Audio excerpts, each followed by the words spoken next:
ಇವಕ್ಕೆಲ್ಲ ಯಂತ್ರ ತಂತ್ರ ಇದ್ರೆ ಮಾತ್ರ ಆಗೋದು. ಜೊತೆಗೆ ಅದಕ್ಕೆ ಮಂತ್ರ ಸೇರಿಸ್ಬೇಕು. ಮಂತ್ರ ಏನು ಒಂದು ಎಲೆಕ್ಟ್ರಿಸಿಟಿ. ಈಗ ಫ್ಯಾನು ಒಂದು ಯಂತ್ರ. ತಂತ್ರ ಏನು ಟೆಕ್ನಾಲಜಿ ಮಾಡಿದ್ದಾನೆ. ಇವು 5-6 ಕಂಪ್ನಿಗಳು 5-6 ಥರ ಫ್ಯಾನ್‌ಗಳು ಮಾಡಿದ್ದಾರೆ ಈಗ. ಈಗ ಇದೇ ಮೈಕನ್ನ ಒಂದು 10 ಕಂಪ್ನಿ 10 ವೆರೈಟಿ ಮ್ಯಾನುಫ್ಯಾಕ್ಚರ್ ಅದು ಟೆಕ್ನಾಲಜಿ ವೆರೈಟೀಸ್. ಇದರಲ್ಲಿ ನಾನು ವಾಯ್ಸ್ ಹೋಗ್ತಿದ್ದೇನೆ, ಇದು ಕರೆಂಟ್ ಪಾಸ್ ಆದಲೇ ಹೋಗೋದು. ಅದಕ್ಕೆ ಮಂತ್ರ ಹೋಗ್ತಾ ಇದೆ ಇಲ್ಲಿ. ನಾನು ಮಂತ್ರದ ಹೋಗ್ತಾ ಇದೆ ಅಂದರೆ ಎನರ್ಜಿ ಪಾಸ್ ಆಗ್ತಿದೆ. ಇದೊಂದು ಡಿವೈಸು. ಇದಕ್ಕೆ ವರ್ಕ್ ಆಗಬೇಕು ಅಂದರೆ ಕೆಲವಲ್ಲಿ ರಿಮೋಟ್ ತಂತ್ರಗಳಿಟ್ಟಿದ್ದಾನೆ. ಏನು ವೈರಿಂಗ್ ಮಾಡೋಕ್ಕೆ ಅದದ್ದಲ್ಲ. ಹೀಗೆ ಒಬ್ಬ ಮನುಷ್ಯನ ಮೇಲೆ ಏನೋ ಒಂದು ಪ್ರಯೋಗ ಮಾಡಬೇಕಂದ್ರೆ ಮಂತ್ರ, ಯಂತ್ರ, ತಂತ್ರ ಇದ್ರೆ 3 ಇದ್ರೆ ಮಾತ್ರ ವರ್ಕೌಟ್ ಅದು. ಆಮೇಲೆ ಯಂತ್ರನೇ ಬೇಕು ಅಂತೇನೆ ಮಂತ್ರದಲ್ಲೇ ಬಹಳ ಶಕ್ತಿಗಳಿದೆ. ಹಾಂ, ಅದನ್ನು ಪ್ರಯೋಗ ಮಾಡ್ಬೋದು. ಅದರಿಂದ ಇವತ್ತು ಒಬ್ಬ ಮನುಷ್ಯ ಇದ್ದಕ್ಕೆ ಹಂಗೆ ಕುಸಿದು ಸತ್ತೋಗ್ಬೇಕು, ರಕ್ತವಾಂತಿ ಮಾಡಿ ಸತ್ತೋಗ್ಬೇಕು, ಅವನು ಹಾಗೇ ಮಲಗಿದ್ದಂಗೆ ಹೊಟ್ಟೋಗ್ಬಿಡ್ಬೇಕು. ಈ ಥರದ್ದೆಲ್ಲ ಮಾರಣ ಪ್ರಯೋಗದಲ್ಲಿ ಮಾಡ್ತಾರೆ. ಮಗ ಬೇರೆ ಆಗಬೇಕು, ಮಗಳು ಬೇರೆ ಆಗಬೇಕು, ಗಂಡ ಹೆಂಡತಿ ಬೇರೆ ಆಗಬೇಕು, ಅವರೆಲ್ಲ ಸಂಸಾರ ಹಾಳಾಗೋ ಬೀದಿಗೆ ಬರಬೇಕು ಅನ್ನೋದಾದರೆ ವಿದ್ವೇಷದ ಪ್ರಯೋಗ. ಅವ್ರು ಈ ಊರೇ ಬಿಟ್ಟು ಹೊಟ್ಟೋಗ್ಬೇಕು, ಅವ್ರಿಗೆ ಕೆಲಸಲೇ ಇರಬಾರ್ದು, ಉಚ್ಚಾಟನ. ಇವಕ್ಕೆಲ್ಲ ಇದು departments, title of the department. ಇದಕ್ಕೆ ಆ ಉಚ್ಚಾಟನೆಗೆ ಸಪ್ರೇಟ್ ತಂತ್ರ, ಉಚ್ಚಾಟನೆಗೆ ಸಪ್ರೇಟ್ ಮಂತ್ರ ತಂತ್ರಗಳಿದೆ. ಹಾಗೆ ಮಾರಣ ಪ್ರಯೋಗಕ್ಕೆ ಸಪ್ರೇಟ್ ಮಂತ್ರ ತಂತ್ರದಲ್ಲಿ ಹೀಗಿದೆ. ಹೀಗಾಗಿ ನಾವು ಕಂಡಿಡೋ ಡಿವೈಸ್ಗಳು ಏನಿದೆಯೋ, ಇವತ್ತು ಚಂದ್ರಲೋಕಕ್ಕೆ ಹೋಗಿ ಬಂದ ಮನುಷ್ಯ, ಮಂಗಳ ಗ್ರಹಕ್ಕೆ ಕಾಲಿಟ್ಟ, ರಾಕೆಟು, ಬಸ್ಸು ಎಲ್ಲ ಕಂಡಿಡ್ದಾನೆ. ಆದರೆ ಅವನು ಏನೂ ಯಾರೂ ಕೊಲೆ ಮಾಡ್ದಾನೆ ಸಡನ್ನಾಗಿ ಸತ್ತೋದಂತ ಕಂಡಿಡಿಕೆ ಇವತ್ತು ಯಾವ ಡಿವೈಸು ಇಲ್ಲ. ಹಾಗಾಗಿ ಈ ತಂತ್ರ ಮಂತ್ರ ಬಹಳ ವಿಶೇಷವಾದದ್ದು. ಇದು ಸಬ್ ಬ್ರಾಂಚಸ್, ಉಪವಿಭಾಗಗಳು ಅಥರ್ವಣ ವೇದದಲ್ಲಿ. ಆದ್ರೆ ಒಬ್ಬ ಮನುಷ್ಯ ಮುಂದಕ್ಕೆ ಬರ್ತಿದ್ದಾನೆ, ಅವನು ಸಂತೋಷವಾಗಿದ್ದಾನೆ, ಉದ್ಧಾರ ಆಗ್ತಿದ್ದಾನೆ ಅಂದ್ರೆ ಸುತ್ತಲೂ ಅವನನ್ನ ದ್ವೇಷಿಸುವಂಥವ್ರು ಅಥವಾ ಜೆಲಸ್ ಫೀಲ್ ಮಾಡ್ಕೊಳ್ಳುವಂಥವ್ರು, ಅವ್ರಿಗೇನೋ ಕೆಟ್ಟದ್ದು ಮಾಡಬೇಕು ಅನ್ನೋರು ಸಾಕಷ್ಟು ಜನ ಇರಬಹುದು. ಒಬ್ಬ ಒಳ್ಳೆ ವ್ಯಕ್ತಿ ಹೇಗೆ ಎಲ್ಲದರಿಂದ ಸೇಫ್ ಗಾರ್ಡ್ ಆಗಬಹುದು? ಅದ್ಯಾವುದು ತನ್ನ ಮೇಲೆ ಪ್ರಯೋಗ ಮಾಡದೇ ಇರೋ ಹಾಗೆ ಮತ್ತೊಬ್ರು, ಅಂಡ್ ಅದರ ಪರಿಣಾಮ ಆತನ ಮೇಲೆ ಬೀರ್ದಿರೋ ಹಾಗೆ ಒಬ್ಬ ವ್ಯಕ್ತಿ ಇರೋದಕ್ಕೆ ಸಾಧ್ಯನಾ? ಖಂಡಿತ ಸಾಧ್ಯ. ಇದು ನನ್ನ ಲೈಫಲ್ಲೇ ನಾನು ನನ್ನ ಬಗ್ಗೆನೇ ಹೇಳಲಿಕ್ಕೆ ಇಷ್ಟಪಡ್ತೀನಿ. ಯಾವಾಗ ನಾವು ಟಿ ವಿ ಮಾಧ್ಯಮದಲ್ಲಿ ನಾನು ಈ ಮುದ್ರಾ ಮಂತ್ರ, ಯಂತ್ರ, ತಂತ್ರದ ಬಗ್ಗೆ ಜನಗಳಿಗೆ ಅರಿವು ಕೊಡೋಕ್ಕೆ ಶುರು ಮಾಡಿದಾಗ ಕೆಲವು ಜನ ಅವರು ಕೂಡ ಟಿ ವಿ ಮಾಧ್ಯಮದಲ್ಲಿ ಬರ್ತಾನೂ ಇದ್ದಾರೆ. ಅವರು ಏನು ಎಲ್ಲ ಇವರು ಮುದ್ರಾ ಮಂತ್ರಕ್ಕೆ ಹೋಗ್ಬಿಟ್ರೆ ಮಾತ್ರ ಬರೋದಿಲ್ವಲ್ಲ ಅಂಥೇಳಿ ಪ್ರತಿ ಹುಣ್ಣಿಮೆ ಅಮಾವಾಸ್ಯೆ ನನ್ನ ಬಗ್ಗೆ ಪ್ರಯೋಗಗಳು ಮಾಡ್ತಾಯಿದ್ರು. ಯಾಕೆಂದರೆ ಸಡನ್ನಾಗಿ ಯಾರೂ ನಮ್ಮ ಹತ್ರ ಬರ್ತಾ ಇಲ್ಲ, ನಮಗೆ ಬಿಸ್ನೆಸ್ ಕಮ್ಮಿ ಆಯಿತು. ಲಕ್ಷ್ಮೀ ಶ್ರೀನಿವಾಸ್ ಎಲ್ರಿಗೂ ಮುದ್ರಾ ಮಂತ್ರ ಹೇಳ್ಕೊಟ್ಬಿಟ್ಟು ಎಲ್ಲ ಅದೇ ಕಡೆ ಶುರು ಮಾಡಿದ್ರೆ ನಮಗೆ ವ್ಯಾಪಾರ ಆಗೋದೆ, ನಮ್ಗೆ ಬರೋದು ಹೇಗೆ, ನಮ್ಮ ಜನ ಇಲ್ಲಿ ಬರ್ತಾರೆ, ಬರೋದಿಲ್ಲ ಅಂಥೇಳಿ ಲಕ್ಷ್ಮೀ ಶ್ರೀನಿವಾಸ್ಗೆ ಬಹಳಷ್ಟು ಮಂತ್ರತಂತ್ರ ಪ್ರಯೋಗಗಳು ಮಾಡಿದ್ರು. ಇದೆಲ್ಲದೂ ದಬ್ಬಾಯಿಸಿ ನಿಭಾಯಿಸಿ ಹೋರಾಟ ಮಾಡಿ ನಾವು ಬದುಕಬೇಕು ಅಂತಂದರೆ ನಾವು ತುಂಬ ಸ್ಟ್ರಾಂಗ್ ಇರಬೇಕು. ಉದಾಹರಣೆಗೆ ಒಂದು ಬಾಲ್ನ ನಾನು ಇಲ್ಲಿಂದ ಎಸೆದ್ರೆ ಆ ಬಾಲ್ ಏನು ಮಾಡುತ್ತೆ, ಆ ಗೋಡೆಗೆ ಹೋಗಿ ಟಚ್ ಆಗಿ ವಾಪಸ್ ನನ್ನ ಹತ್ರಕ್ಕೆ ಬರುತ್ತೋ ಅಲ್ಲೇ ಬಿದ್ದೋಗುತ್ತೋ. ಯಾವಾಗ ಗೋಡೆ ಸ್ಟ್ರಾಂಗ್ ಆಯಿತು, ನಾನು ಬಾಲ್ ಎಸೆದ್ರೆ ವಾಪಸ್ ನನ್ನ ಹತ್ರಕ್ಕೆ ಬಂತು, ಪಕ್ಕಕ್ಕೆ ಹೋಗಲಿಲ್ಲ, ಇನ್ನೊಬ್ಬರ ಹತ್ರ ಹೋಗಲಿಲ್ಲ. ಯಾಕಂದರೆ ಗೋಡೆ ಗಟ್ಟಿ ಇರೋದ್ರಿಂದ. ಅದೇ ಗೋಡೆ ಟೊಳ್ಳಾಗಿದ್ರೆ, ಗಟ್ಟಿ ಆಗಿಲ್ಲ ಅಂದರೆ ಏನಾಗುತ್ತೆ, ಗೋಡೆನೂ ಬಿದ್ದೋಯ್ತು, ಬಾಲು ಅಲ್ಲೇ ಬಿದ್ದೋಗುತ್ತೆ. ಹಾಗೆ ಒಬ್ಬ ಮನುಷ್ಯ ಜೀವನದಲ್ಲಿ ಬದುಕಿರೋ ತನಕ ಎಂಥ ಶತ್ರುಗಳು ಎಂಥ ಮಾಟ ಮಂತ್ರ ತಂತ್ರ ಮಾಡಿದ್ರೂ ಕೂಡ ಅವನು ಸ್ಟ್ರಾಂಗ್ ಆಗಿರಬೇಕು ಅಂತಂದರೆ ಅವನು ಈ ವಿದ್ಯೆ ಕಲಿಬೇಕು. ಬಲವಾದ ನಂಬಿಕೆಯಿಂದ ಅವನು ಆರಾಧನೆ ಮಾಡ್ತಾನಲ್ಲ ಆ ದೇವ್ರನ್ನ ನಂಬಿ, ಮತ್ತು ಕೆಲವು ಮಂತ್ರಗಳಿವೆ. ಇದೆಲ್ಲ ನಮ್ಮನ್ನು ನಾವು ಸೇಫ್ ಗಾರ್ಡ್ ಮಾಡ್ಕೊಳ್ಳೋಕ್ಕೆ. ನಮಗೆ ಕೈ ಹೋಗ್ಬೋದು, ಕಾಲು ಹೋಗ್ಬೋದು, ಅದು ಪ್ರಾಣ ಹೋಗೋದಿಲ್ಲ. ಕೆಲವು ಪ್ರಾಣ ಹೋಗಂಗೆ ಮಾಡಿಬಿಡ್ತಾರೆ. ಒಂದ್ಸಲ ಪ್ರಾಣ ಹೋದ್ಮೇಲೆ ಏನು ಉಳೀತು? ಏನಿಲ್ಲ. ಅದರಿಂದ ಕಣ್ಣು ಹೋಗ್ಲಿ, ಕಾಲು ಹೋಗ್ಲಿ, ಬುದ್ಧಿಮಾಂದ್ಯ ಪ್ರಯೋಗ. ಹುಚ್ಚುಚ್ಚಂಗೆ ಬೀದಿ ಬಟ್ಟೆ ಎಲ್ಲ ಹರ್ಕೊಂಡು ಚಂಡಾಳನಾಗ ಬೀದಿ ಸುತ್ತಬೇಕು, ಬುದ್ಧಿಮಾಂದ್ಯ ಪ್ರಯೋಗ. ವಿದ್ಯಾಭಂಗ ಪ್ರಯೋಗ, ಮಕ್ಕಳು ಓದಬಾರ್ದು, ಅವ್ನು ಡಾಕ್ಟರ್ ಆಗಬಾರ್ದು, ಅವ್ನು ಇಂಜಿನಿಯರ್ ಆಗಬಾರ್ದು, ಅವನು IAS ಆಗಬಾರ್ದು, IPS ಆಗಬಾರ್ದು, ವಿದ್ಯಾಭಂಗ ದೋಷ. ಅವ್ನು ಓದೋಕ್ಕೆ ತೋರಿಸ್ ಸಾಕು, ಆಕ್ಳಿಗೆ ಬರ್ತಿಲ್ಲ, ಏನೋ ಆಕ್ಸಿಡೆಂಟ್ ಆಗುತ್ತೆ, ಇಲ್ಲ ಮಲ್ಕೋತಾನೆ, ಎಕ್ಸಾಮ್ಗೆ ಹೋಗೋಕ್ಕಾಗೋದಿಲ್ಲ, ವಿದ್ಯೆನೇ ಇಲ್ಲ. ಅಂಗಶ್ಚೇದನ ಪ್ರಯೋಗ, ಇದಕ್ಕಿದ್ದಾಗ ಅವನಿಗೆ ರಕ್ತ ಕಮ್ಮಿ ಆಗಬೇಕು, ಕುಜನೇ ನೀಚು ಮಾಡಿಬಿಡ್ತಾರೆ. ಹೀಗೆ ಬಾಡಿನಲ್ಲಿ ಹಿಮೋಗ್ಲೋಬಿನ್ ಕಮ್ಮಿ ಮಾಡೋದು, ಪ್ಲೇಟೆಂಟ್ಸ್ ಕಮ್ಮಿ ಮಾಡಿಬಿಡೋದು, ವಿದ್ಯೆ ಓದಬಾರ್ದು, ಕಾಲೇಜ್ಗೆ ಹೋಗಬಾರ್ದು, ಎಣ್ಣೆ ಸಿಗಬಾರ್ದು, ಗಂಡೆ ಸಿಗಬಾರ್ದು, ಏಳಿಗೆನೇ ಆಗಬಾರ್ದು ಅಂತ ಹೇಳಿ ಮಾಡ್ತಾರೆ. ಯಾವಾಗ ನಾವು ನೆಗೆಟಿವ್ ಆಗಿರ್ತೀವೋ ಹೆಚ್ಚಿಗೆ, ಆ ಗೋಡೆ ಭದ್ರ ಇರೋದ್ರಿಂದ ಬಾಲ್ ಅಲ್ಲಿ ಬಿದ್ದೋಯ್ತು. ಬೀಳಲಿಲ್ಲ, ನಂತರಕ್ಕೆ ಬಂತು. ಹಾಗೆ ನಾವು ಯಾವಾಗ ಪಾಸಿಟಿವ್ ಆಗಿರ್ತೀವೋ, ಬಾಡಿ, ಮೈಂಡ್, ಸೋಲಲ್ಲಿ ಆಗ ಎಂಥ ಮಂತ್ರ ತಂತ್ರ ಮಾಡಿದ್ರು ಕೂಡ ಅದು ವಾಪಸ್ ಹೊರಟೋಗುತ್ತೆ. ಸರ್, ಇಲ್ಲಿ ಸ್ಟ್ರಾಂಗ್ ಅಂದ್ರೆ ಬಿಕಾಸ್ ಈ ಪ್ರಶ್ನೆ ನಾನು ಸಾಕಷ್ಟು ಬಾರಿ ಕೇಳಿದ್ದೀನಿ. ಏನಂದ್ರೆ, ನಾವು ಪಾಸಿಟಿವ್ ಆಗಿದ್ದಾಗ, ಭಗವಂತನ ಮೇಲೆ ನಂಬಿಕೆಯನ್ನ ಇಟ್ಟಾಗ, ಮನೇಲಿ ಪೂಜೆ ಪುನಸ್ಕಾರಗಳು ಅಂತ ಮಾಡ್ತಿದ್ದಾಗ, ದೇವರ ಧ್ಯಾನ ಜಪ ತಪಗಳನ್ನ ಮಾಡಿದಾಗ, ದೇವರಿಗೆ ದೀಪ ಹಚ್ಚಿದಾಗ, ಮನೆ ಮುಂದೆ ತುಳಸಿ ಗಿಡ, ರಂಗೋಲೆ ಹಾಕೋದಿರಬಹುದು, ಇವೆಲ್ಲವನ್ನ ಮಾಡಿದಾಗ ನಾವು ಖಂಡಿತ ಪಾಸಿಟಿವ್ ಆಗಿರ್ತೀವಿ. ಈ ಪಾಸಿಟಿವಿಟಿ ಸಹ ಅದನ್ನೆಲ್ಲ ಅವಾಯ್ಡ್ ಮಾಡತ್ತಾ? ಆ ಶಕ್ತಿ ಇದೆಯಾ? ಹೌದು. ಆ, ಈಗ ರಂಗೋಲಿ ಬಿಡೋದು, ಮನೆ ಮುಂದೆ ತುಳಸಿ ಗಿಡ ಇಡೋದು, ಪೂಜೆ ಮಾಡೋದು, ಘಂಟಾನಾದ, ಜಾಗಟನಾದ, ಹ್ಮ್ ಸಾಲಿಗ್ರಾಮ ಪೂಜೆ, ಭಜನೆ, ಮತ್ತೆ ಧೂಪ ದೀಪ ಮನೇಲಿ ಮಾಡೋದ್ರಿಂದ 100ರಲ್ಲಿ 10% ನಮ್ಗೆ ಸಪೋರ್ಟ್. ಹ್ಮ್ 100ರಲ್ಲಿ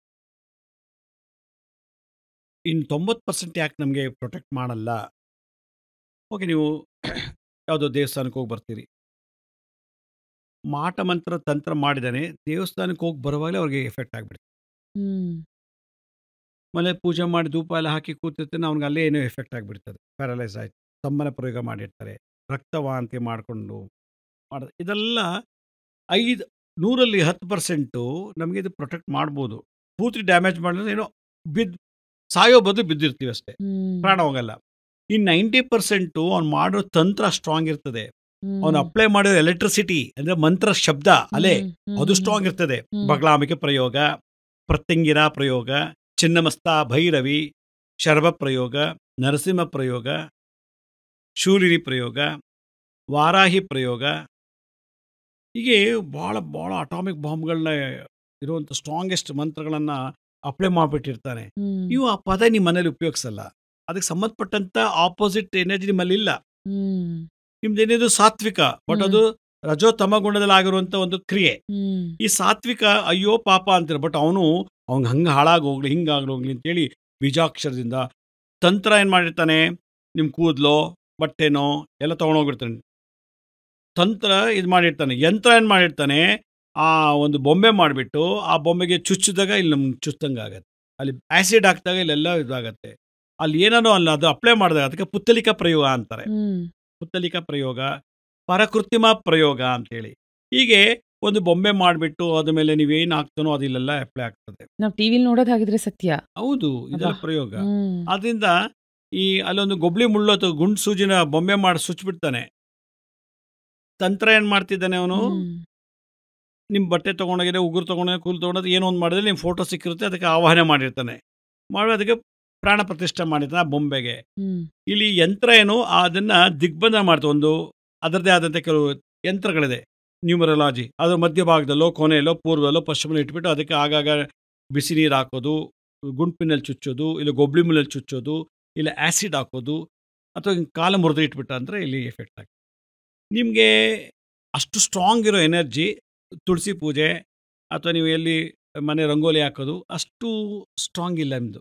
ಅದಕ್ಕೇನು ಮಾಡ್ಬೇಕು ನಾವು, ಯಾವಾಗಲೂ ನಾವು ನಮ್ಗೆ ಈ ಥರ ಆಗ್ತಿದೆ, ಈ ಥರ ಸಿಕ್ಕಾಕೋ ಸ್ಥಿತಿ ಇದೆ, ನಮ್ಗೆ ಶತ್ರುಗಳಿದ್ದಾರೆ ಅಂದಾಗ ನೀವು ಆಪೋಸಿಟ್ ಫೋರ್ಸ್ ಎನರ್ಜಿನ ನೀವು ಪೂಜೆ ಮಾಡಬೇಕು. ಸ್ಟ್ರಾಂಗ್ ಪಾಸಿಟಿವ್ ಎನರ್ಜಿ ಇರೋದು ಇದು ಮಾಡಬೇಕು. ಲಕ್ಷ್ಮೀ ಪೂಜೆ ಮಾಡಿದ್ರೆ ಸೌಮ್ಯ ಸ್ವರೂಪಿಣಿ. ಹ್ಮ್ ಶಿವನ ಪೂಜೆ ಮಾಡಿದ್ರೆ, ಯಾಕಂದ್ರೆ ಲಾರ್ಡ್ ಆಫ್ ತಂತ್ರ ಯಾರು ಅಂದ್ರೆ ಶಿವ.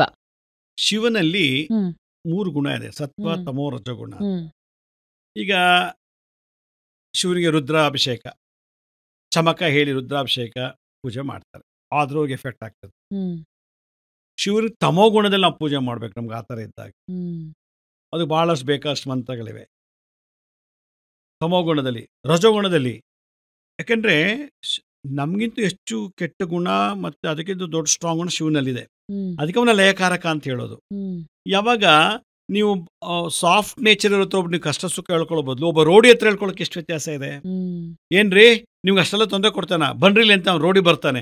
ಅದು ಒಬ್ಬ ಸಾಫ್ಟಾಗಿ ಒಳ್ಳೆ ಭಯ ಇರೋ ಪುಕ್ಳ ಇರೋ ಹತ್ರ ಹೋಗಿ ಹೇಳ್ಕೊಂಡ್ರೆ ಕೇಳ್ಬಿಟ್ಟು ಸುಮ್ಮನೆ ಬಿಡ್ತಾನಪ್ಪ, ನಂಗೆ ಗೊತ್ತಿಲ್ಲ ಅಂತಾರೆ. ಅದೇ ಒಬ್ಬ ರೌಡಿ ಹತ್ರ ಹೋಗಿ ಹೇಳ್ಕೊಳ್ಳಿ, ಅದು ಯಾರು ಹೊಡಿತಾರೆ ಬನ್ರಿ ಅದೇನಾರ ಮಾಡ್ತಾರೆ ಬಂದು ಅವ್ನು ನಿಮ್ಮ ಹತ್ರ ಬಂದು ಜೊತೆ ಬಂದು ಅವ್ನು ಚೆನ್ನಾಗಿ ಹೊಡೆದೋ ಬಡ್ದೋ ನಿಮ್ಮ ಸವಾಸ ಬರ್ದೋಗಿ ಮಾಡಿಬಿಡ್ತಾನೆ. ಆ ಥರ ತಮೋ ರಜಗುಣ ತಾಂತ್ರಿಕ ವಿದ್ಯೆಗಳಿವೆ, ಹ್ಮ್ ಅದನ್ನು ಮಾಡ್ಬೇಕು ನಾವು. ಮಾಡಲಿಲ್ಲ ಅಂದರೆ ಇವತ್ತಿನ ದಿವಸ ಕಷ್ಟ ಇದೆ. ಸರ್ ಆದ್ರೆ ಆಲ್ಸೋ ಕೇಳ್ಪಟ್ಟಿದ್ದೀನಿ ಇದನ್ನ ಸಂಪೂರ್ಣವಾಗಿ ಬಲ್ಲವರು ಬಹಳ ಕಡಿಮೆ. ಅರ್ಧಂಬರ್ಧ ಜ್ಞಾನ ಇರೋರು ಹೆಚ್ಚಿರೋದ್ರಿಂದ ಅದು ಇನ್ನೂ ಹೆಚ್ಚಿನ ತೊಂದರೆ ಆಗತ್ತೆ ಅನ್ನೋದು ನಂಬರ್ 1 ಅಂಡ್ ನಂಬರ್ 2 ಕೆಲವೊಂದ್ಸಲ ಇದನ್ನ ಕಲ್ತವ್ರು ಬೇರೆಯವ್ರ ಮೇಲೆ ಪ್ರಯೋಗ ಮಾಡೋದಕ್ಕಾಗದೇ ಇದ್ರೆ ಅವರ ಸ್ವಂತದವ್ರ ಮೇಲೆ ಮಕ್ಕಳ ಮೇಲೇನೆ ಪ್ರಯೋಗ ಮಾಡ್ಬೇಕಾಗತ್ತೆ. ಆ ಕಲ್ತಿರುವಂಥ ವಿದ್ಯೆನ ಪ್ರಯೋಗ ಮಾಡ್ಲೇಬೇಕು ಅಂತಾರಲ್ಲ ಇದೆಷ್ಟು ಸತ್ಯ? ಈ ಮೊದಲನೇ ಪ್ರಶ್ನೆ ಏನು ಹೇಳಿದ್ರಿ, ಅವ್ರು ಕಲ್ತಿದ್ದಾರೆ ಅರ್ಧಂಬರ್ಧ ಅಂತೇಳಿ. ಹ್ಮ್ ಈಗ ನಮ್ಮ ತಾತ ಒಬ್ಬ ಮಾಂತ್ರಿಕ ಅಂತ ಇಟ್ಕೊಳ್ಳಿ ಹ್ಮ್ ಉದಾಹರಣೆಗೆ. ಹ್ಮ್ ನಮ್ಮ ತಾತ ಗುರು ಸೇವೆ ಮಾಡಿ ಕಲ್ತರೋ ಅಥವಾ ನೋಡಿ ಕಲ್ತರೋ ಗೊತ್ತಿಲ್ಲ, ಮಾಡ್ತಾ ಇದ್ರು. ಅದು ಸ್ವಲ್ಪ ನಮ್ಮ ತಾತ 80% ನಮ್ಮ ಅಪ್ಪನಿಗೆ ಒಂದು 40% ಬಂತು. 40% ನನಗೆ 10% 20% ಬಂತು. ಇದು ಪರಂಪರೆಯಾಗಿ ಹ್ಮ್ ಬಂದಿರೋವಂಥದ್ದು. ಅದೇನು ಓದಿರೋ ಯಾವುದೋ ಒಂದು ಸಿಲೆಬಸ್ ಓದಿರ್ತಾರೆ ಅದೇ ಫಾಲೋ ಮಾಡ್ತಿರ್ತೀವಿ. ಈಗಿನ ಆಧುನಿಕ ಜೀವನದಲ್ಲಿ ಅಪ್ಗ್ರೇಡ್ ಆಗಿರಲ್ಲ ಅವರೆಲ್ಲ. ಹ್ಮ್ ಹ್ಮ್ ಅರ್ಥ ಆಯ್ತಾ? ಯಾವುದೋ ಒಂದು ಈಗ ಜ್ವರ ಬಿಡಿಸೋ ತಂತ್ರ ಕಲ್ತಿರ್ತಾರೆ, ಇಲ್ಲ ಹಾವು ಕಚ್ಚಿದ್ರೆ ವಿಷ ತೆಗೆಯೋ ತಂತ್ರ ಕಲ್ತಿರ್ತಾರೆ, ಹ್ಮ್ ಇಲ್ಲ ಏನೋ ಒಂದು ಮಾಟ ಮಂತ್ರ ಮಾಡಿದ್ರೆ ಒಂದು ಸಣ್ಣದೊಂದು ತಂತ್ರ ಕಲ್ತಿರ್ತಾರೆ. ಹ್ಮ್ ಆಯ್ತಾ? ಈ ಥರ ಸಬ್ಜೆಕ್ಟ್ ಒಂದಕ್ಕೆ ಮೀಸಲಾಗಿರ್ತಾರೆ, ಅರ್ಧ ಕಲ್ತಿರ್ತಾರೆ. ಹ್ಮ್ ಆಮೇಲೆ ಇವತ್ತು ಏನಾಗೈತೆ ಅಂದರೆ ಅರ್ಧಂಬರ್ಧ ಕಲ್ತಿರೋದು ಯಾವ ಥರ ಅಂತಂದರೆ ಸಾಧನೆ ಮಾಡಿರಲ್ಲ. ಹ್ಮ್ ಈಗ ಒಂದು ಸಿನಿಮಾ ನೋಡಿಬಿಟ್ಟು 10 ಸಲ ಹಾಡು ಕೇಳಿದ ತಕ್ಷಣ ನಾನು ಅದೇ ಥರ ಹಾಡ್ತೀನಿ, ಹ್ಮ್ ಅದೇ ಥರ ಇಮಿಟೇಟ್ ಮಾಡ್ತೀನಿ. ಅದು ನೋಡಿ ಕಲ್ತಿದ್ದು. ಸಾಧನೆ ಅಂದರೆ ಏನು ಗೊತ್ತಾ? ಅದರ ಆಳವಾಗಿ ಇಳಿದು ಅದರ ಎ ಟು ಝೆಡ್ ಎಲ್ಲ ತಿಳ್ಕೊಂಡ್ಮೇಲೆ ಅದು ಸಾಧನೆ. ಅವ್ನಿಗೆ ಗೊತ್ತಾಗುತ್ತೆ ಸಿಂಪ್ಟಮ್ಸ್ ಏನು ಮಾಡಬೇಕು, ಹೀಗೆ ಮಾಡಬೇಕು. ಇವತ್ತಿನ ಅರ್ಧಂಬರ್ಧ ಕಲ್ತಿರೋ ಮಹಾ ಸಾಧಕರಲ್ಲ, ಹ್ಮ್ ಪ್ರಚಾರ ಪ್ರಿಯರು, ದುಡ್ಡು ಮಾಡಕ್ಕೆ ಹೊರಟಿರೋರು. ತುಂಬ ಡೀಪಾಗಿ ಕಲ್ತಿರೋರು ಭಾಳ ವಿರಳ. ಮತ್ತು ಒಂದರ ಜೊತೆಗೆ ಈ ವಿದ್ಯೆನ ಕರಗತ ಮಾಡ್ಕೊಳ್ಳೋದು ಅಷ್ಟು ಸುಲಭ ಅಲ್ಲ. ಹ್ಮ್ ಇವತ್ತು ಆ್ಯಕ್ಟಿಂಗ್ ಕ್ಲಾಸಿಗೆ ಬಂದ್ಬಿಟ್ಟು ಆ್ಯಕ್ಟಿಂಗ್ ಕಲ್ತ್ಬಿಟ್ಟು ನಾಳೆ ಬೆಳಗ್ಗೆ ಹೀರೋ ಆಗಿಬಿಡ್ತಾರೆ. ಇವತ್ತು ಸರಿಗಮಪ ಅಂತ ಸರಳವಸೆ ಕಲ್ತ್ಬಿಟ್ಟು ನಾಳೆ ಒಂದು ಹಾಡು ಹೇಳಕ್ಕೆ ಶುರು ಮಾಡಿಬಿಡ್ತಾರೆ. ಅದು ಹಂಗಾಗ್ತಿದೆ ಇವತ್ತು. ನಾನು ಹೇಳ್ತಾ ಇರೋದು ಸಾಧನೆ ಮಾಡಬೇಕು. ಇನ್ನೊಬ್ಬರ ಬಗ್ಗೆ ಪ್ರಯೋಗ ಮಾಡೋಕ್ಕೆ ಮುಂಚೆ ಅವರು ಅದರ ಅನುಭವ ಚೆನ್ನಾಗಿ ಪಡಿಬೇಕು. ಹ್ಮ್ ಮಂತ್ರಸಿದ್ಧಿ ಆಗಬೇಕು, ಹ್ಮ್ ತಂತ್ರಸಿದ್ಧಿ ಆಗಬೇಕು. ಎರಡನೇದು ಅವ್ರು ಕಲ್ತ ಮೇಲೆ ಅವ್ರ ಮಕ್ಕಳ ಮೇಲೆ ಪ್ರಯೋಗ ಮಾಡೋದು ಅಂತಿದೆಯಲ್ಲ, ಅದು ಅವ್ರಿಗೆ ಲಾಸ್. ಅದು ಅವ್ರಿಗೆ ಲಾಸು. ಇನ್ನೊಂದಿದೆ, ಕೆಲವರು ಮದ್ದು ಹಾಕೋದನ್ನ ಕಲ್ತ್ಕೊಂಡ್ಬಿಟ್ಟಿರ್ತಾರೆ. ಹ್ಮ್ ಯಾರಿಗೂ ಮದ್ದು ಹಾಕ್ಲಿಲ್ಲ, ಸ್ವಂತ ಗಂಡಂಗ ಮಕ್ಳಿಗೆ ಅವ್ರಿಗೆಲ್ಲ ಹಾಕ್ತಾರೆ. ಹ್ಮ್ ಅದು ಈ ತಂತ್ರವಿದ್ಯೆ ಹಂಗಲ್ಲ. ತಂತ್ರ ಎಲ್ಲರೂ ಕಲಿಯೋಕ್ಕಾಗಲ್ಲ. ಯಾಕಂದರೆ ಅದಕ್ಕೆ ಅದರದೇ ಆದಂಥ ಪ್ರೊಸೀಜರ್ಸ್ ಇದೆ. ಹ್ಮ್ ಹ್ಮ್ ಊಟದಲ್ಲಿ ತಿನ್ನೋ ಪದಾರ್ಥ ಕುಡಿಯೋ ಪದಾರ್ಥ ಹಾಕಿ ಮಿಕ್ಸ್ ಮಾಡಿ ಕೊಟ್ಬಿಡ್ತಾರೆ. ಅದೇನು ದೊಡ್ಡ ಬ್ರಹ್ಮವಿದ್ಯೆ ಅಲ್ಲ. ಹ್ಮ್ ಈ ಹ್ಮ್ ತಂತ್ರ ಇದೆಯಲ್ಲ, ಹ್ಮ್ ಈ ತಂತ್ರವಿದ್ಯೆನ ಕರಗತ ಮಾಡ್ಕೊಳ್ಬೇಕು. ಹ್ಮ್ ಕರಗತ ಮಾಡ್ಕೊಂಡು ಮಾಡಿಸ ಅಕಸ್ಮಾತ್ ಅವ್ನು ಸರಿಯಾಗಿ ಮಾಡಲಿಲ್ಲ ಅಂದರೆ ಅವ್ನ ಮಕ್ಳಿಗೆಲ್ಲ ಅವನಿಗೆ ತೊಂದರೆ ಆಗಿಬಿಡ್ತದೆ, ಹ್ಮ್ ಹ್ಮ್ ಮಾಡಿದವನಿಗೆ ಮಾಡಿಸ್ದವನಿಗೆ. ಅದರಿಂದ ಈ ತಂತ್ರ ಯಂತ್ರ ವಿದ್ಯೆನ ಭಾಳ ಕೇರ್ಫುಲ್ಲಾಗಿ ಸರಿಯಾದ ಗುರುವಿಂದ ಕಲಿಬೇಕು. ಸರಿಯಾದ ಗುರು ಅಂದರೆ ಏನು? ಅವನು ಇದ್ರ ಬಗ್ಗೆ ಪಳಗಿರಬೇಕು, ಅನುಭವ ಆಗಿರಬೇಕು. ಅವನು ಒಂದು 10-20 ವರ್ಷ ಜಪ ಮಾಡಿರಬೇಕು, ಮಾಡಿ ಪ್ರಯೋಗ ಮಾಡಿರಬೇಕು, ಅದ್ರ ರಿಸಲ್ಟ್ ಗೊತ್ತಿರಬೇಕು. ಇವತ್ತು ಇಲ್ಲಿ ಬಂದ್ಬಿಟ್ಟು ಒಂದು 3 ತಿಂಗಳು ಟ್ಯೂಷನ್ಗೆ ಹೋಗ್ಬಿಟ್ಟು ಫಸ್ಟ್ ರ್ಯಾಂಕ್ ಬರಬೇಕು ಅಂತ ಟ್ರೈ ಮಾಡ್ತಾರೆ. ಆ ಥರ ಆಗಲ್ಲ ಈ ವಿದ್ಯೆ. ಯಾಕೆಂದರೆ ಇದು ಸೈನ್ಸ್ಗೂ ಮೀರಿದಂಥದ್ದು. ಇದರಲ್ಲಿ ಕೆಲವು ವಿಚಾರಗಳು ಭಾಳ ನಿಗೂಢ ಇದೆ. ನಿಗೂಢ ಅಂತಂದರೆ ಭಾಳ ಸೀಕ್ರೆಟ್ಸ್ ಇದೆ. ಅದರಲ್ಲಿ ಪ್ರಯೋಗ ಮಾಡೋಕ್ಕೆ ಮುಂಚೆ ಪ್ರಯೋಗ ಮಾಡುವಂಥ ವ್ಯಕ್ತಿ ಅವನಲ್ಲಿ ಕೆಲವು ತಂತ್ರ ಮಂತ್ರಗಳನ್ನು ಸರಿಪಡಿಸ್ಕೋಬೇಕು. ಆಗ ಅವನಿಗೆ ನುಡಿದಂತೆ ಮಾಡಿದಂತೆ ನಡೀತದೆ. ಇಲ್ಲಾಂದರೆ ಅದು ಏನು ಪ್ರಯೋಜನ? ನೋಡ್ರಿ 50,000 ಕೊಟ್ಟೆ, ಅವ್ನಿಗೆ ಕೈಕಾಲು ಸೇದೋಗ್ಲಿ ಅಂತ ನಾನು ಮಾಡಿಸ್ಕೊಂಬಂದೆ, ಅವನು ಇನ್ನೂ ಚೆನ್ನಾಗೇ ಇದ್ದಾನಲ್ರಿ, ಅವನು ಎಂಥ ಮಾಂತ್ರಿಕರಿ, ಅವನು ಎಂಥ ಮಂತ್ರ ಕಲ್ತಿದ್ದಾನೆ ಅಂತ ಅವ್ನಿಗೆ ಬೈಯೋದು. ಏನಪ್ಪ ನಂಗೆ 50,000 ಕೇಳ್ದೆ ಕೊಟ್ಟೆ, ಅವನು ಇನ್ನೂ ಚೆನ್ನಾಗೇ ಇದ್ದಾನಲ್ಲ, ಸತ್ತಿಲ್ಲ, ಏನಿಲ್ಲ, ಇನ್ನೂ ಬದುಕೇ ಇದ್ದಾನಲ್ಲ. ಅಂದರೆ ಅವನಲ್ಲಿ ಪವರ್ ಕಮ್ಮಿ. ಎಂಥ ಮಂತ್ರದಲ್ಲಿ ಅವನು ಸಿದ್ಧಿ ಆಗಿಲ್ಲ, ಪವರ್ ಕಮ್ಮಿ, ದುಡ್ಡು ತೊಗೊಂಡ. ಯಾವಾಗ ಇದು ಈ ಥರ ಆಯಿತೋ ಆವಾಗ ಇದು ವರ್ಕೌಟ್ ಆಗಲ್ಲ. ಆಮೇಲೆ ಅವನಿಗೆ ರಿವರ್ಸ್ ಆಗುತ್ತೆ, ಯಾರು ಮಾಡ್ದಂಥವ್ನಿಗೆ. ಅದರಿಂದ ಇಲ್ಲಿ ಉದ್ದೇಶ ಕೆಟ್ಟದಿರೋದ್ರಿಂದ ಕೆಟ್ಟದ್ದೇ ಆಗೋದು. ಉದ್ದೇಶ ಒಳ್ಳೇದಿತ್ತು ಅಂದರೆ ಒಳ್ಳೇದಾಗತ್ತೆ. ಈಗ ಎಲ್ಲರೂ ಕೂಡ ಈಗ ಯುದ್ಧ ಸ್ತಂಭನ ಮಾಡಬೇಕು ನಾವು. ಇಂಡಿಯಾ ಪಾಕಿಸ್ತಾನ ಯುದ್ಧ ನಡೀಬಾರ್ದು. ಎಷ್ಟು ಲಾಸ್ ನಮಗೆ, ಎಷ್ಟು ಜನ ಸತ್ತೋಗ್ತಾರೆ, ಎಷ್ಟು ದುಡ್ಡು ವೇಸ್ಟು, ಎಷ್ಟು ಎನರ್ಜಿ ಟೈಮ್ ವೇಸ್ಟು. ಆದ್ದರಿಂದ ಯುದ್ಧನ ಸ್ತಂಭನ ಮಾಡೋದು. ಯುದ್ಧ ಆಗಲೇಬಾರ್ದು. ಅವನೇನೇ ಟ್ರೈ ಮಾಡೋದು ಕೂಡ ಅವ್ನ ಮನೆ ಬಿಟ್ಟು ಹೋಗೋಕ್ಕೆ ಆಗಬಾರ್ದು. ಹೋಗೋಕ್ಕೋದ್ರೆ ತೊಂದರೆ ಆಗಬೇಕು. ಲೋಕಹಿತಕ್ಕಾಗಿ, ಲೋಕ ಕಲ್ಯಾಣಕ್ಕಾಗಿ, ಇನ್ನೊಬ್ರಿಗೆ ಒಳ್ಳೇದಕ್ಕಾಗಿ ಮಾಡುವಂಥದ್ದಾದರೆ ಭಾಳ ಫಲ ಸಿಗುತ್ತೆ. ಇವತ್ತು ₹50 ಕೊಟ್ಟರು ಒಂದು ಮಾಟ ಮಂತ್ರ ಮಾಡೋಕ್ಕೆ ಜನ ಇದ್ದಾರೆ. ಆ ಲೆವೆಲ್ಗೆ ಬಂದಿದೆ ಇವತ್ತು. ಅದರಿಂದ ಈ ಯಂತ್ರ ತಂತ್ರ ಅನ್ನೋ ಒಂದು ವಿದ್ಯೆ ಭಾಳ ಸ್ಟ್ರಾಂಗ್ ಆಗಿರೋದು. ಹ್ಮ್. ಸರಿಯಾಗಿ ಮಾಡಿದ್ರೆ ಒಳ್ಳೇದು. ಇಲ್ಲ ಅಂದರೆ ಅದು ಮಾಡಿಸ್ತವನಿಗೆ, ಮಾಡೋನಿಗೆ ಇಬ್ರಿಗೂ ಎಫೆಕ್ಟ್ ಆಗುತ್ತೆ. ಈ ಥರದವ್ರು ನನ್ನ ಹತ್ರ ಬರ್ತಾರೆ ಅಪಾಯಿಂಟ್ಮೆಂಟ್ ತೊಗೊಂಡು. ಹ್ಮ್. ಹಿಂಗೆ ಹ್ಮ್. ಮಾಡಿಬಿಟ್ಟಿನಿ ಸರಿ ಮಾಡಿ ಅಂತ. ಅವಾಗ ಹೇಳ್ತೀವಿ ಈ ಥರ ತಪ್ಪು ಮಾಡಿದ್ದೀರಿ. ಪ್ರಾಯಶ್ಚಿತ್ತ ಮಾಡ್ಕೋಬೇಕು. ಆದ್ರೆ ಈ ಲಾರ್ಡ್ ಆಫ್ ತಂತ್ರ ಯಾಕೆ ಮಹಾದೇವನನ್ನ ಹೀಗೆ ಕರೆಯೋದು ಅಂತ? ವಿಷ್ಣು ಪಾಲನೆ ಮಾಡುವಂಥವ್ರು. Soft nature Vishnu. ಅವನಿಗೆ ಕೊಡದಲ್ಲಿ ಕ್ಷಮಿಸ್ತಿರ್ತಾರೆ. ಹ್ಮ್. ಶಿವ ಲಯಕಾರಕ. ಹ್ಮ್. ಒಂಥರ ರೌಡಿಸಮ್ ಜಾಸ್ತಿ, ಕೋಪಿಷ್ಟ, ರೌದ್ರ.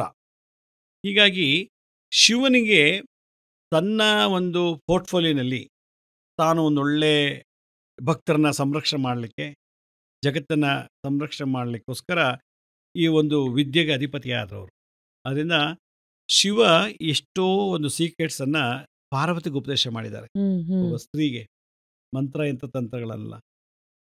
ಆದ್ದರಿಂದ ಶಿವ ಅವನೇನಿದ್ರು ಒಳ್ಳೇದು ಮಾಡ್ತಾನೆ, ಕೆಟ್ಟದ್ದು ಮಾಡ್ತಾನೆ. ವಿಷ್ಣು ಆಗಲ್ಲ, ಪಾಲಕಾರಕ, protector. Brahma is a creator, ಸೃಷ್ಟಿಕರ್ತ. ಇವರಿಬ್ಬರದು ಪವರ್ ತಾನೇ ಇಟ್ಕೊಂಡು ಕಂಟ್ರೋಲ್ ಮಾಡ್ತಾ ಇದ್ದಾರೆ. ಆದ್ದರಿಂದ ಶಿವನಿಗೆ ಈ ಜಗತ್ತಿನಲ್ಲಿ ಆಗುವಗಳನ್ನು, ಎಕಲಾಜಿಕಲ್ ಸಿಸ್ಟಮು, ಎನ್ವೈರ್ಮೆಂಟ್ಸ್ ಹೆಂಗಿರಬೇಕು, ಯಾವ ಕಾಲಕ್ಕೆ ಭೂಕಂಪ ಆಗಬೇಕು, ಎಲ್ಲಿ ಸುನಾಮಿ ಬರಬೇಕು, ಎಲ್ಲಿ ಅರ್ಥಕ್ವೇಕ್ ಆಗಬೇಕು, ಎಲ್ಲಿ ಬಿರುಗಾಳಿ ಬರಬೇಕು, ಇದನ್ನೆಲ್ಲ ಮಾಡಿ ಅದನ್ನು ಕಂಟ್ರೋಲ್ ಮಾಡೋ ನೇಚರು ಶಿವನಿಗೊಬ್ಬನಿಗೆ. ಎಷ್ಟು ಜನ ಉಡಬೇಕು, ಯಾರ್ಯಾರು ಏನಾಗಬೇಕು, ಯಾರ್ಯಾರು ಯಾವ ಪೋರ್ಟ್ಫೋಲಿಯೋ, ಪ್ರೈಮ್ ಮಿನಿಸ್ಟರ್ ಯಾರು, ಸಿ ಎಮ್ ಯಾರು, ಪ್ರೆಸಿಡೆಂಟ್ ಆಫ್ ಇಂಡಿಯಾ ಯಾರು, ಆ್ಯಕ್ಟರ್ ಯಾರು, ಸ್ಪೋರ್ಟ್ಸ್ ಮ್ಯಾನ್ ಯಾರು, ಇದನ್ನೆಲ್ಲ ಕಂಟ್ರೋಲ್ ಮಾಡೋ ಶಕ್ತಿ ಶಿವನಿಗೊಬ್ಬನಿಗೆ. ಅದರಿಂದ ಶಿವ ಅವರವರ ಭಕ್ತಿ ಅನುಸಾರವಾಗಿ ಕೆಲವೊಂದು ಒಳ್ಳೆಯದನ್ನು ಹೇಳ್ಕೊಟ್ಟಿದ್ದಾನೆ, ಕೆಟ್ಟದ್ದು ಮಾಡೋದು ಹೇಳ್ಕೊಟ್ಟು. ಈ ವಿದ್ಯೆ ಜಾಸ್ತಿ ಕರಗತಾಗಿದ್ಯಾ ಅಂದರೆ ರಾವಣನಿಗೆ. ರಾವಣ. ಅದಕ್ಕೆ ರಾವಣನ ಉಡ್ಡೀಶ ತಂತ್ರಸಾರ ಅಂತೇಳಿ ಬಹಳ ಸ್ಟ್ರಾಂಗ್ ಆಗಿ ಬರೆದಿದ್ದಾರೆ. ಉಡ್ಡೀಶ ತಂತ್ರಸಾರ ಅಂತ ಒಂದು ತಂತ್ರಸಾರ ಇದೆ. ಅದರಲ್ಲಿ ರಾವಣ ಬಹಳ ಚೆನ್ನಾಗಿ ಇದನ್ನ, ಅದಕ್ಕೆ ರಾವಣ ಹಂಗೆ ಎಲ್ಲಾ ಥರ ವಿದ್ಯೆ, ಇಂದ್ರಜಾಲ, ಮಹೇಂದ್ರಜಾಲ, ಇಲ್ಲಿದ್ದಲ್ಲಿ ಮಾಯ ಆಗ್ಬಿಡ್ತಿದ್ದ. ಆಮೇಲೆ ಅವ್ನು ಏನೇ ಬಾಣ ಬಿಟ್ಟರು ಟಚ್ ಮಾಡೋಕ್ಕಾಗ್ತಿಲ್ಲ. ಅವ್ನಿಗೆ ಯಂತ್ರ ಧಾರಣೆ ಮಾಡಿದ್ದಾಗ ಯಂತ್ರಗಳಿಗೆ ಧರಿಸ್ಕೊಂಡ್ಬಿಟ್ಟಿದ್ದ. ಬೆಂಕಿ ಸುಟ್ಟರು ಅವ್ನು ಸುಡ್ತಿರ್ಲಿಲ್ಲ. ಅವನ ಮೇಲಿನ ಬೆಸಾಕೋದು ಕೂಡ ಚೂರು ಆಗ್ತಿಲ್ಲ. ಯಂತ್ರ ಧಾರಣೆ ಮಾಡಿದ್ದ, ತಂತ್ರ ಆ ರೀತಿ ಉಪಯೋಗಿಸ್ಕೊಂಡಿದ್ದ, ಮಂತ್ರಸಿದ್ಧಿ ಮಾಡಿದ್ದ. ಅಸುರರು ಅಂದರೆ ದೈತ್ಯರು ಇದರಲ್ಲಿ ಎಕ್ಸ್ಪರ್ಟ್. ಬಾಯಿಂದ ಬೆಂಕಿ ಬರೆಸ್ತಾ ಇದ್ರು, ಬೆಂಕಿ ಮಳೆ ಸುರಿಸ್ತಾ ಇದ್ರು, ನೀರೊಳಗೆ ಹೋಗ್ಬಿಡೋರು, ಮಾಯ ಆಗೋರು, ಮಾಯಾಜಾಲ, ಇಂದ್ರಜಾಲ, ಮಹೇಂದ್ರಜಾಲ, ಆಮೇಲೆ ಪ್ರಯೋಗಗಳ ಕೆಲವು ಕಟ್ಟು ಮೋಡಿ ವಿದ್ಯೆ ಅಂತೆಲ್ಲ ಇದೆ. ಅದೆಲ್ಲ ಕಲ್ತ್ಕೊಂಡಿದ್ರು. ಅದೆಲ್ಲ ಅಥರ್ವಣ ಸೈನ್ಸ್. ಅದು ಎಲ್ಲ ಇತ್ತು. ತಮ್ಮ ಈ ಸಂರಕ್ಷಣೆಗೋಸ್ಕರ ಇದಿತ್ತು. ಇವಾಗ ಏನಾಗಿದೆ, ಇನ್ನೊಬ್ರು ಹಾಳು ಮಾಡೋಕ್ಕೆ ಇದು ಉಪಯೋಗಿಸ್ತಾ ಇದ್ದಾರೆ. ಸರ್, ಶಿವನ ಬಗ್ಗೆ ಮಾತಾಡಿದ್ವಿ. ದಶಮಹಾವಿದ್ಯೆ ಬಗ್ಗೆ ಮಾತಾಡಬಹುದಾ ಅಂತ? ಅಂದ್ರೆ ದೇವಿಯ 10 ಅವತಾರಗಳು, ಇದಕ್ಕೂ ಯಂತ್ರ ಮಂತ್ರ ತಂತ್ರಕ್ಕೂ ಏನಾದ್ರೂ ಸಂಬಂಧ ಇದೆಯಾ? ದಶಮಹಾ ಅಂದರೆ 10 ವಿಶೇಷವಾದಂಥ ವಿದ್ಯೆಗಳು. ಭೈರವಿ ಬರ್ತಾರೆ, ಅದರಲ್ಲಿ ಕಾಳಿ ಬರ್ತಾರೆ, ಆಮೇಲೆ ಚಿನ್ನಮಸ್ತಾದೇವಿ, ಭುವನೇಶ್ವರಿ, ಆಮೇಲೆ ರಾಜಮಾತಂಗಿ, ಬಗಳಾಮುಖಿ, ತಾರಾದೇವಿ, ಧೂಮಾವತಿ, ಹೀಗೆ 10 ಜನ ದೇವಿಯರ ಒಂದು ಜ್ಞಾನದ ಸಂಗ್ರಹ ದಶಮಹಾವಿದ್ಯೆ ಅಂತೇಳಿ. ಈಗ ನಮ್ಮ ಕರ್ನಾಟಕದಲ್ಲಿ ಅಲ್ಲ, ಇಡೀ ಜಗತ್ತಿನಲ್ಲಿ ಹೆಲ್ತ್ ಮಿನಿಸ್ಟ್ರು ಅವ್ನು ಹೆಲ್ತೇ ನೋಡ್ಕೊಳ್ಳೋದು. ಎಜುಕೇಷನ್ ಮಿನಿಸ್ಟ್ರು ಎಜುಕೇಷನ್ನೇ ನೋಡ್ಕೊಳ್ತಾರೆ. ಆಮೇಲೆ ಟ್ರಾನ್ಸ್ಪೋರ್ಟೇಷನ್ ಮಿನಿಸ್ಟ್ರು, ಸಾರಿಗೆ ಸಚಿವ, ಕೃಷಿ ಸಚಿವ, ಹೀಗೆ ದಶಮಹಾವಿದ್ಯೆಗಳು ಒಬ್ಬ ಜಗತ್ತಿನಲ್ಲಿ ಒಬ್ಬ ಮನುಷ್ಯನಿಗೆ ಹುಟ್ಟಿನಿಂದ ಸಾಯೋವರೆಗೂ ಏನು ಸೌಲಭ್ಯಗಳು ಬೇಕೋ ಆ 10 ಡಿಪಾರ್ಟ್ಮೆಂಟ್ಗೆ 10 ದೇವತೆಗಳನ್ನ ನಾಮಿನೇಟ್ ಮಾಡಿದ್ದಾರೆ. ಅದು ದಶಮಹಾವಿದ್ಯೆ ಅಂತೇಳಿ. ಉದಾಹರಣೆಗೆ ಭೈರವಿನಲ್ಲಿ ನಮಗೆ ಯಾವ್ಯಾವುದು ಕುಟುಂಬದಲ್ಲೇ ಆಗಲಿ ಅಥವಾ ವ್ಯಾಪಾರ ವ್ಯವಹಾರದಲ್ಲೇ ಆಗಲಿ ಬರುವಂಥ ಶತ್ರು ಬಾಧೆಗಳನ್ನು ನಿವಾರಣೆ ಮಾಡೋಕ್ಕೆ ಭೈರವಿ. ಆಮೇಲೆ ಕಮಲಾದೇವಿ ಲಕ್ಷ್ಮಿ. ಹಣಕಾಸು ಸಮಸ್ಯೆ ಬಂದಾಗ ಅವಳು ಹೆಂಗೆ ಪೂಜೆ ಮಾಡಬೇಕು ಅಂತ ಕಮಲಾದೇವಿ ತಂತ್ರಸಾರ, ಧೂಮಾವತಿ ತಂತ್ರಸಾರ, ಬಗಳಾಮುಖಿ, ತಾರಾದೇವಿ, ಆಮೇಲೆ ಚಿನ್ನಮಸ್ತಾದೇವಿ, ಷೋಡಶಿ, ರಾಜಮಾತಂಗಿ, ಇವರೆಲ್ಲ ದಶಮಹಾವಿದ್ಯೆಗಳಲ್ಲಿ ಒಂದೊಂದು ಪೋರ್ಟ್ಫೋಲಿಯೋ ಜಗತ್ತನ್ನು ಕಂಟ್ರೋಲ್ ಮಾಡೋಕ್ಕೆ ಇರುವಂಥದ್ದು. ಅದರಿಂದ ಇದನ್ನೆಲ್ಲನೂ ಒಟ್ಟಾಗಿ ಸೇರಿಸಿದಾಗ ದಶಮಹಾವಿದ್ಯೆ ಬರ್ತದೆ. ಸಾಧಕರು ಒಂದೊಂದನ್ನು ತಗೊಂಡು ಮಾಡ್ತಾರೆ. ತಾರಾದೇವಿ ಮಾಡ್ತಾರೆ. ಬುದ್ಧ ತಾರಾದೇವಿ ಆರಾಧಕ. ಗೌತಮ ಬುದ್ಧ ತಾರಾದೇವಿ ಮಹಾ ವಿದ್ಯೆಗೆ ಮತ್ತು ಸಂಪತ್ತಿಗೆ ಅಧಿಪತಿ ಆದಂಥವ್ರು. ಆ ತಾರಾದೇವಿ ಮಂತ್ರಗಳ ಹೇಳ್ತಾ ಜಪ ಮಾಡ್ತಾಯಿದ್ರು. ಆಮೇಲೆ ನಮ್ಮ ರಾಜಮಾತಂಗಿ ಭುವನೇಶ್ವರಿ MLA ಆಗಬೇಕು, MP ಆಗಬೇಕು, ಪ್ರೈಮ್ ಮಿನಿಸ್ಟರ್ ಆಗಬೇಕು, ಕರ್ನಾಟಕಕ್ಕೆ CM ಆಗಬೇಕು. ರಾಜರಾಜೇಶ್ವರಿ ಇದರದೆಲ್ಲ ಒಂದೊಂದು ದೇವಿನ ಪೂಜೆ ಮಾಡೋದ್ರಿಂದ ಅವರ ಆಶೀರ್ವಾದ ಸಿಗುತ್ತೆ ಅಂತೇಳಿ ಮಾಡ್ತಾ ಇದ್ದಾರೆ. ಹ್ಮ್ ಹ್ಮ್ ಹ್ಮ್